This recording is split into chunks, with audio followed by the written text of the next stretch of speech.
So, for just a little background about ourselves, what we believe in respect to religion, our experience of religion, and introducing the inspiration for this topic. So, Martin, would you like to begin? Yeah, I could talk about that. All right, so my experience with religion. Well, first, I was brought up by my mother and father into the Quaker tradition of Christianity. The biggest thing people know about Quakers is that they believe in pacifism. They're pacifistic. Um, they don't believe in wars, essentially. Quakers were also one of the first religious groups in America to speak out against slavery. So that's another feather in the Quaker tradition's cap there. So my father more than my mother was really the catalyst behind me becoming a Christian when I was at an early age. So here's the setup. Well, I've been going to church all my life from the time that I was in my mother's womb to, the time that I was 25, maybe 25, 26. But anyway, here's a setup here. So one of the things that I can remember is I'm 7 years old. I'm playing Sonic the Hedgehog, the first game, and I am on the stage where it looks like a casino. I believe that's the third stage. Yeah. And I'm playing in my room. I'm having a good time. I'm enjoying the colors in the background. And my father walks in. He's like, "Hey, son, let's talk about something." So he comes up to me, and mind you, I'm 7. And he says, "Hey, have you ever given your life to Jesus Christ?" I was like, "No." Dad, I just want to play Sonic. Yeah. I'm like, "No." And anyway, he sits down on the bed. He's like, "Come on, son, let's pray." I'm like, "Okay." And so we pray the sinner's prayer, and I asked Jesus to come into my heart and life. And so that's that's just an example of my experience with religion. And my father and my mother were basically my catalyst for becoming a Christian, much like a lot of Christians. And the Quaker church that I attended was called Friends Worship Center, or it still is called Friends Worship Center. And I met some very, very good people there. And the pastor, Bruce Bell, has had a great influence on my life. He's a wonderful, wonderful pastor. I have nothing but good things to say about him. Even though I'm not a Christian today, I can look at that man and still be able to say, this is a man of God. This is a righteous person, I guess you can say. Yeah. And I haven't really had negative experiences with religion, to be honest with you. And here's another thing about my experience with religion. I actually was a youth pastor or youth leader. I would say youth group leader because it was a volunteer position. So I wouldn't call myself a pastor. I think you have to be paid for that. I'm not sure. But for a couple years at my church, I was a youth group leader where I would lead and create lessons to teenagers from age 12 to age 18. And that's actually where I discovered that I had some talent as a teacher in connection with teenagers. And I'm actually a teacher right now, high school history teacher. So that's one of so my experiences with religion has been not really negative. I mean, you see negative stuff, but I tell you, from my experience, and especially the church I went to, a small church, mind you, about 50 to 80 people, a small church, but there's really good people. There are really good people in the church. And so I'm coming from it, not from a negative perspective to where, oh my gosh, Christianity's bad or religion is bad. I'm not coming at it from that perspective. So taking that now, what do I consider myself today? Well, I consider myself an agnostic. And I may offend theists and atheists when I say this, but here's how I feel about it. I think that theism and atheism are the same coin, but different sides of that coin. And what do I mean by that? So you have a theist who believes that there's a God, okay? And you have an atheist who believes that there is no God. Well, they both posit something that they cannot prove, the existence of a supernatural being, or in the case of the atheist, the non-existence of a supernatural being. I think the wisest thing to say is, I don't know. Is there a God? I do not know, and I don't think there's any way to know 100%. So that's my belief right now on religion. That's what my belief has evolved to. And you might be wondering, well, how did you become a Christian for 20 plus years and then you become an agnostic? Well, before I get into that, I feel like I'm kind of talking too long. So Cornbread, why don't you give your beliefs about religion? Righto. So if we're going to go off some background here, I was raised in I guess you could say it was a very culturally Christian environment, not really one where I was expected to attend church. My mom and my sisters, they would go to church. I actually never did. The first time I actually had attended an actual church service was when I was 21, I think, to be honest. But yeah, I didn't really have a terribly negative time with religion.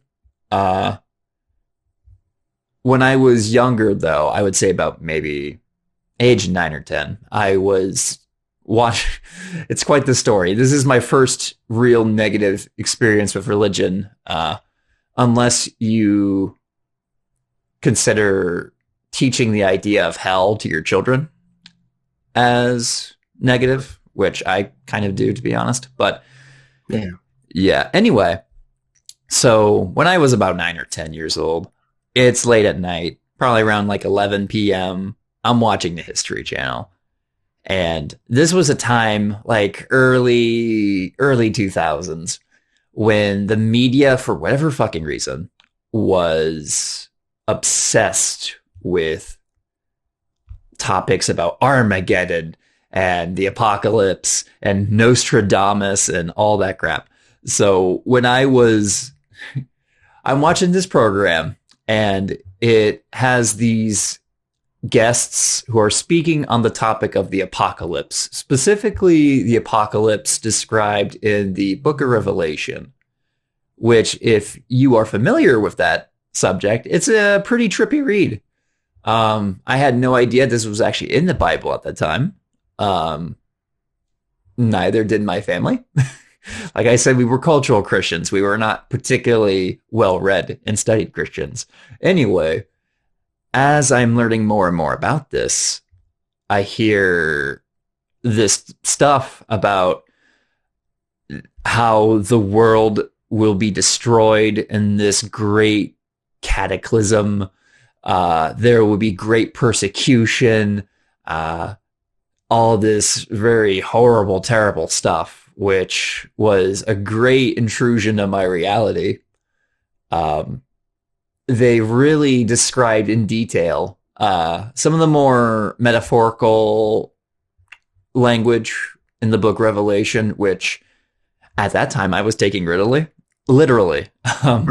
So I was when I heard about the beast with 7 heads, I literally thought that there was going to be a giant monster with 7 heads just emerging from the ocean. I literally believed in like the horror of Babylon was another interesting thing. I was very concerned mostly about the concept of the beast and the Antichrist, and that horrified me. I was literally trembling on the couch and crying when I was discovering all this in my youth. The funny thing about that, actually, I believe Ted Haggard was on there. And this was years before he would be caught in a scandal where he admitted to having sexual relations with men. But yeah, I would say that would be my first real negative experience with religion. I would say it was legitimately traumatizing Yeah. because I'm prone to very anxious, obsessed thinking. So while I was growing up, I would constantly think about that stuff. I was always afraid about the end of the world. And it only stopped, I think, when I lost my faith around 16 or so. Even though I still had that mindset, I would still be concerned about things that could basically destroy the world, like meteors, stuff from outer space, nuclear war, climate change, all that fun shit. But yeah, I drifted into a state of agnosticism kind of when I was like maybe my 15, 16 year. And then onward, I would probably say when I was like 18 to early 20s was when I became an atheist.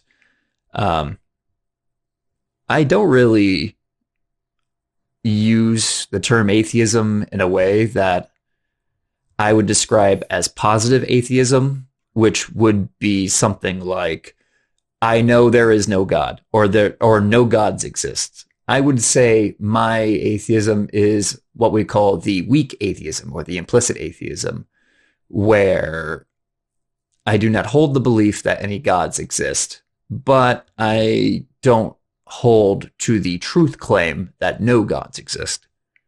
So that's my experience and that's basically my experience and where I'm at with religion now. Yeah, and I can relate to the anxiety you had about the revelation, and I was very steeped too in end times prophecy and end times revelation, so to speak. Oh yeah, Um, that will fuck you up.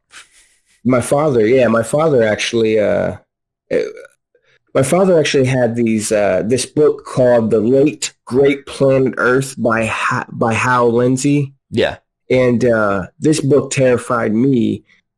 It's a book about the end times and about um, plan the world the way it is today. And Lindsay makes connections to, for example, stuff like the occult, witches and demons and all that kind of stuff to kind of say that we're living in the end times now. And so Revelations didn't scare me as much as like the occult, like demons, witches, uh, Satan, that yeah, kind of stuff. I'm still freaked out about today. That I won't touch a Ouija board. I won't mess. I won't go anywhere near the occult. Is it true? Like I said before, I don't know. But you know what? If Jesus said the devil has come to kill, steal, and destroy, and I don't want to be anywhere near somebody who wants to kill, steal, and destroy. So I still have a lot of superstition today from it. Um, yeah, so I understand what you mean by that. Like that occult stuff, like that stuff can keep you up at night. At least me. yeah. I don't share that actually. I mean, I would if Ouija boards actually did what they are purported to do. I would be talking to like DMX right about now. Like 3 a.m., the witching hour. I'm like, okay, what's DMX up to on the other side? What's he got to say? I'm But too scared, man. I yeah, will fully admit I'm scared. I am scared of that stuff. right on though. So anyway, Um, I think we should probably move on to our topic for today, or the subject of our topic today. before we get to that though, I Yeah. realized I just remember beep popped in my head. I'll talk about how I went from I guess a Christian to agnostic, I suppose. I forgot to do that. Oops. Oh Sorry. well. So real quick here, before we get to our topic today. So you might be wondering, so how did you go from a Christian to an agnostic here? And so I think one of the first things was reading about in college, reading about how the Old Testament and how the New Testament came to be, and from an academic perspective, not from a biased, we already believe this to be true perspective, but from an academic perspective. For example, like the Q document and stuff like that. So I Yeah. remember reading a book by Bart Ehrman is his name, um, where he talked about some of the contradictions in the Gospels about from the birth of Jesus to when Jesus fled to Egypt, and also to when Jesus was like when he was a child, when he was correcting people, correcting older, wiser religious figures. Yeah. So I remember reading about that, and I remember this. I remember reading about it on a bus, a public transportation bus, going to school and back. And I remember reading, and I remember I have this feeling in the pit of my stomach. And you ever have that feeling in the pit of your stomach to where your identity was being challenged? And this is a huge point, too, for anybody who may be religious out there, of any faith or denomination, whatever. But when you grow up into your faith, it becomes your identity. And here's the problem with that. When something becomes your identity and it gets and that thing gets challenged, it's very mentally stressing. It's very stressful. Cognitive. And it's the cognitive dissonance. I was going to say that sounds like cognitive dissonance to me. And so that it's psychosomatic because it affects your body as well. And for me, I mean, it really affected the stress that I felt really affected my entire body. You know, it would make me sick, for example, or to make it so I couldn't eat, for example. And so that's one of the first experiences I had with my religion being challenged. And so I actually went to, after I graduated college, I spent about a year working at a law office, but then I went to seminary. So I went to a seminary in Kentucky called Asbury Theological Seminary. It's a pretty big deal among evangelicals, Asbury Theological Seminary. Right. And I actually attended for a week. So I attended for a week there. I actually got, I believe I got the presidential scholarship where all my tuition was paid for and et cetera. So I went down there and I noticed that I wouldn't have been able to afford the housing. And so I decided that, hey, I'm here for a week. I don't know what to do. I'm not going to be able to afford this housing to live on campus. And I live too far to commute. So I guess I'm just going to have to leave here. And so that was a big decision for me. And it was really stressful. And I remember as I was talking about my situation of not being able to afford to live on campus, live there, or just live down there and near campus, I remember talking with my fellow seminarians. And one guy in particular said to me, and this always stuck with me. He said this. He said, "Some of us are here on faith." The implication being that I wasn't here on faith. What a fucking douchebag. Yeah, and so that kind of that comment struck me like a blow to the stomach. You know what I'm saying? If you ever boxed before, you know, you'd rather get punched in the stomach. I mean, you'd rather get punched in the face than the stomach. Because if you get punched in the stomach, you're out of wind. There's a chance you'll be out of wind, and that adds up over time. So that was kind of like a blow to the stomach for me, because the implication being your faith wasn't strong enough. Yeah. Or maybe you're not praying enough. And so from there, I went home in great defeat. You know, I felt like a loser. Mm-hmm. So I went home and I re-enrolled to become a teacher, and I started in sociology classes. I was reading everybody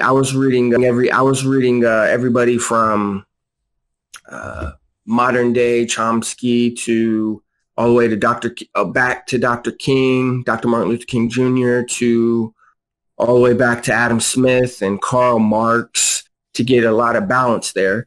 And so studying all that, I began to look around society and think about, well, wait a minute. Why is society the way it is today? And so you look at Marx, for example, and by the way, I'm not a communist.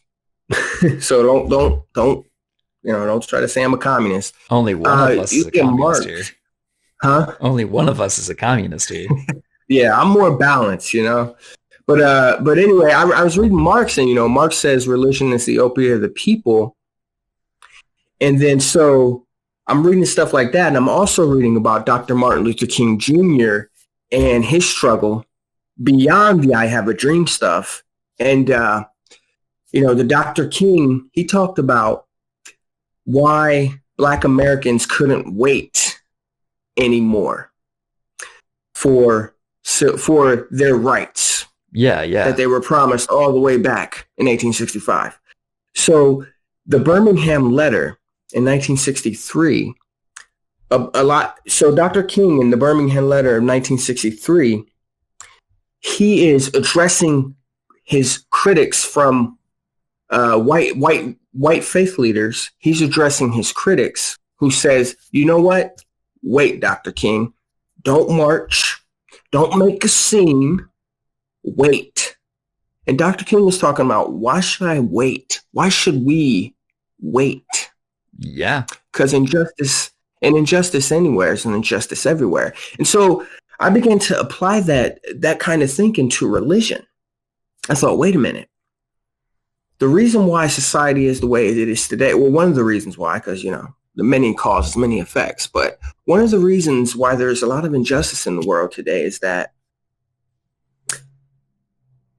people are accepting their natural lot. And I think religion, and not just Christianity, but I think religion in general, because you even look at Hinduism, that's another issue. Oh, yeah. But I think religion plays a huge part in allowing people just to accept things the way they are. And I thought about, well, maybe religion was created to upkeep the status quo. And so that's one thing that really changed me from a Christian to more of an agnostic. Right.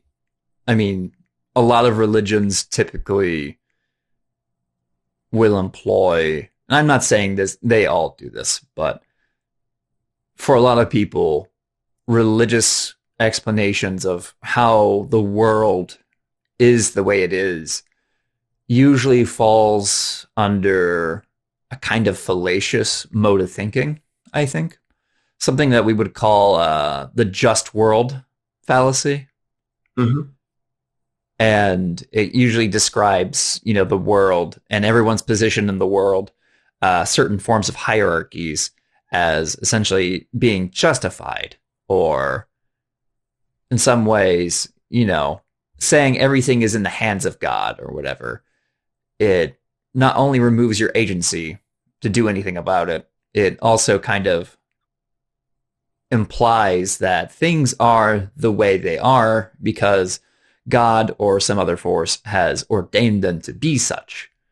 But yeah, that's how I can definitely see that playing out. Well, yeah, and also a lot of that thinking too leads to a lot of gullibility. Yeah. And you have con men who can take advantage of that gullibility, for example, to take money, or for example, to sexually assault their patrons or whatever. Yeah. I think that's why there's so much of that tied to religion, I think. And I think on the other hand, too, and I am trying to approach this from a very nuanced perspective. I mean, the religiosity of Dr. King, and if you're familiar with Dr. Cornel West, mm-hmm. their faith is not inhibiting their ability to perceive the world and the unjust circumstances that we're all subject to in it. Do you know what I mean? Oh, yeah, absolutely. Yeah. So we're not here to say that religion makes people just blind to the reality of the world.